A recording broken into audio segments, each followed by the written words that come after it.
Most people think convenience is a luxury feature added to modern life, but over time it quietly becomes a financial operating system that changes the way decisions are made.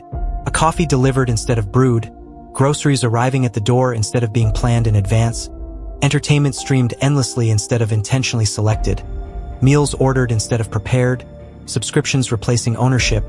All of it feels small in isolation because convenience is designed to remove friction, and when friction disappears, spending stops feeling like spending.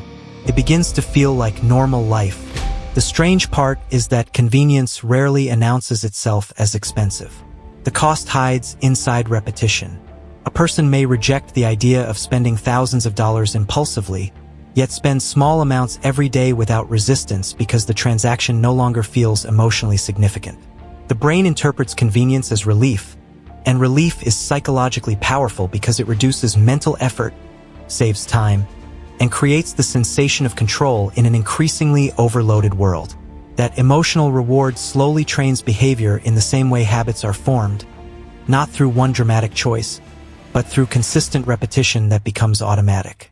Historically, financial systems changed whenever technology removed effort from consumption.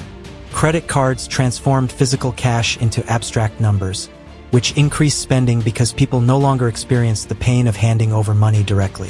One-click purchasing accelerated this further by compressing the time between desire and acquisition.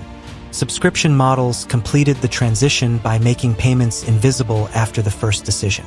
The modern economy now competes not only for money, but for the reduction of resistance. The easier a purchase feels, the more frequently it occurs. The mathematics behind this shift becomes more serious when repeated over years instead of days. A person spending the equivalent of $10 extra daily on convenience-based consumption may not notice the effect immediately because individual transactions appear harmless. But over a decade, that pattern quietly compounds into tens of thousands spent primarily on reduced effort rather than increased value. The important distinction is that convenience spending often does not create lasting assets, productive skills, or meaningful long-term improvements.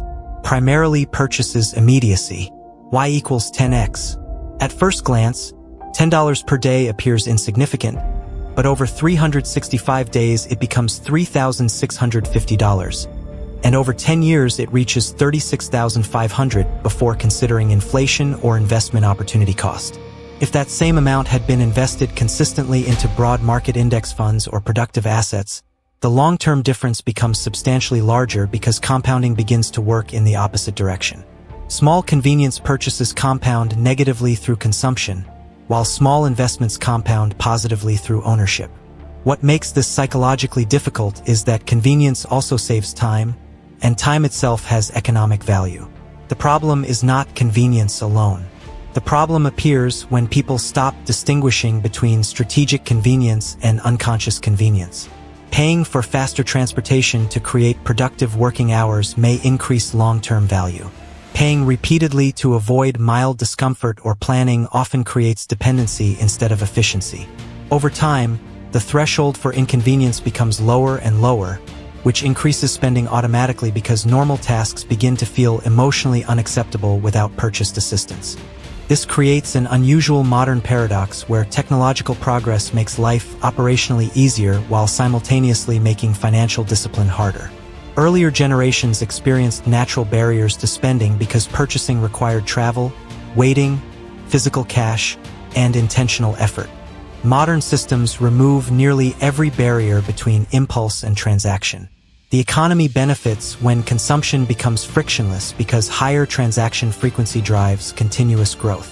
From a systemic perspective, convenience is not merely a consumer feature. It is an economic acceleration mechanism. There is also a social dimension hidden beneath convenience spending. Many forms of convenience are marketed as symbols of productivity, status, or self-care. People begin associating financial ease with personal worth, which changes spending from a practical decision into an identity decision. Ordering constantly may feel like evidence of being busy and successful. Premium subscriptions may feel like optimization. Fast services may feel like progress. The financial impact becomes difficult to recognize because the purchases are emotionally tied to modern identity rather than direct utility. Over long periods, Wealth often depends less on dramatic financial decisions and more on the management of repeated invisible behaviors. Large expenses receive attention because they appear dangerous, but recurring convenience costs operate quietly in the background of daily life. They rarely trigger alarm because each individual decision feels justified, temporary, and emotionally rewarding. Yet entire financial trajectories can shift through these small automated patterns.